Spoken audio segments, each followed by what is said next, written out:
இன்றைய நற்செய்தி புனித லூக்கா எழுதிய நற்செய்தியிலிருந்து வாசகம். அதிகாரம் 11, இறை வார்த்தைகள் 47 முதல் 54 முடிய. ஐயோ உங்களுக்கு கேடு, ஏனெனில் நீங்கள் இறைவாக்கினருக்கு நினைவு சின்னங்கள் எழுப்புகிறீர்கள். ஆனால் அவர்களை கொலை செய்தவர்கள் உங்கள் மூதாதையர்களே. உங்கள் மூதாதையரின் செயலுக்கு நீங்கள் சாட்சிகளாய் இருக்கிறீர்கள். அவற்றுக்கு உடன்பட்டும் இருக்கிறீர்கள். அவர்கள் கொலை செய்தார்கள், நீங்கள் நினைவு சின்னம் எழுப்புகிறீர்கள். இதை முன்னிட்டே கடவுளின் ஞானம் இவ்வாறு கூறுகிறது: நான் அவர்களிடம் இறைவாக்கினரையும் திருத்தூதரையும் அனுப்புவேன்.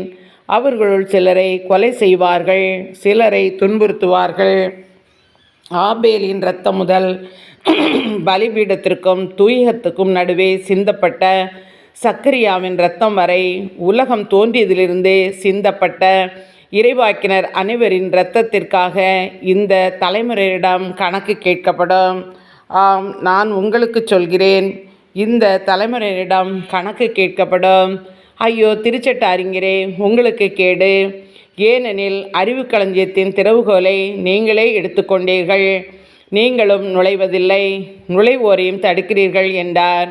இயேசு அங்கிருந்து புறப்பட்ட போது மறைநூல் அறிஞரும் பரிசேயரும் பகைமை உணர்வு மிகுந்தவராய் அவரது பேச்சில் அவரை சிக்க வைக்குமாறு பல கேள்விகளை கேட்டனர். இது கிறிஸ்துவின் நற்செய்தி. கிறிஸ்துவே உமக்கு புகழ்.